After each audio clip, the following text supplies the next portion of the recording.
हमारे स्वामी जी महाराज कहते थे कि जो व्यक्ति ज्यादा लड़ता है, अगर आदमी ज्यादा लड़ता है वह कुत्ते की योनि पाता है, और जो माताएं ज्यादा लड़ती हैं, समझ गए ना?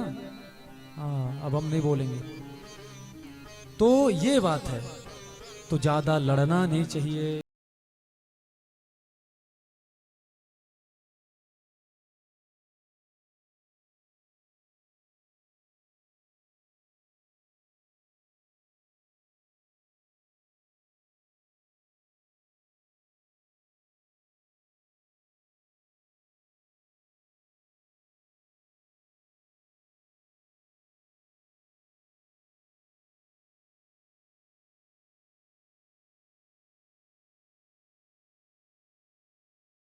कुछ मत पूछो, जब से लाला चला गया मथुरा, तब से यशोदा ने ठीक से भोजन तक नहीं किया, केवल रोती है। जब जा करके देखे, यशोदा मैया कह रही लाला सो जा, लाला सो जा, रात ज्यादा हो गई है, सुबह गैया लेके भी जाना, लाला तू सो जा।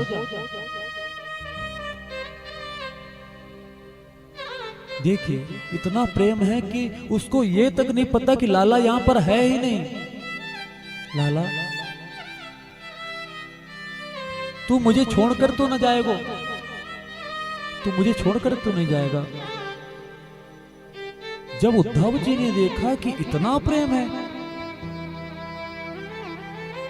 अरे राम राम राम, पृथ्वी को महाराज अभिमान हो गया कि हमारे बिना प्रभु का भी काम नहीं चलता। तो कहते हैं पृथ्वी कहे मैं बड़ी, तो शेष के सिर पर क्यों पड़ी? अगर शेष कहे मैं बड़ा, तो शंकर के गले में क्यों पड़ा? अगर शंकर कहे मैं बड़ा, तो कैलाश में क्यों पड़ा? अगर कैलाश कहे मैं बड़ा, तो रावण के हाथों से क्यों खलबला? और अगर रावण कहे मैं बड़ा, तो बाली की काख में क्यों दबा? और अगर बाली कहे मैं बड़ा, तो राम के हाथों से क्यों मरा? और राम कहे मैं बड़ा, तो भक्तों के हृदय में क्यों पड़ा? बोलो राधे राधे।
पता करने गए लोगों को समुद्र के नीचे ऐसा क्या दिख गया कि बाहर आके उन्होंने जो बताया उससे पूरी दुनिया चौंक गई।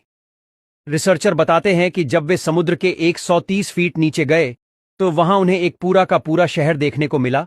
इतना सुंदर शहर जिसके आगे बड़ी बड़ी बिल्डिंग्स को भी छोटी नजर आती है।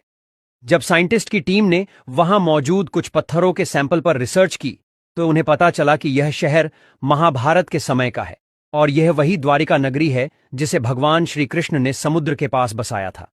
और माता गांधारी के श्राप की वजह से यह शहर पूरा का पूरा समुद्र में विलीन हो गया था। लेकिन आज भी यह शहर पूरा वैसे का वैसा समुद्र में देखने को मिल जाता है। तो इतने चमत्कारी दर्शन करने के बाद कोई घमंडी ही होगा जो कमेंट में जय श्री कृष्ण ना बोले और हमारा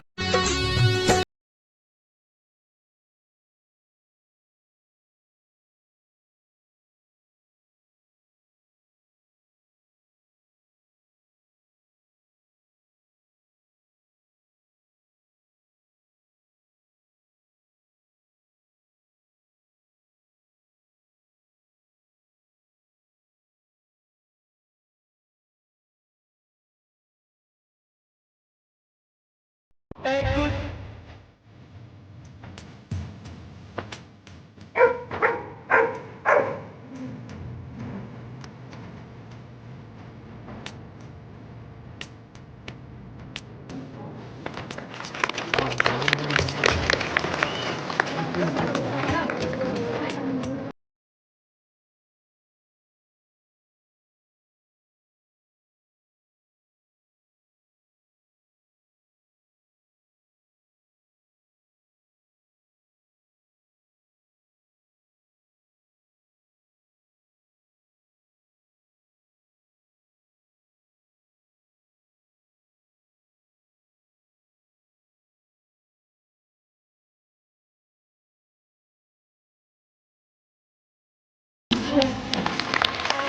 भगवान के सन्मुख जीव हो जाता है तो भैया जन्म जन्मांतर के पाप नष्ट हो जाते हैं। कहते हैं दुख आता है पाप से, सुख आता है पुण्य से। तो भैया अब आप समझो कि आप पुण्य खत्म करना चाहते हैं या पाप। दुख को भोगोगे तो आपके पाप नष्ट हो जाएंगे और सुख को भोगोगे तो आपके पुण्य नष्ट हो जाएंगे। तो आप विचार कर लो कि हमको क्या नष्ट करना है। कहने का तात्पर्य सिर्फ इतना है कि अगर हमारे ऊपर विपत्ति आती है तो हमें माधव की याद आती है, कन्हैया की याद आती है।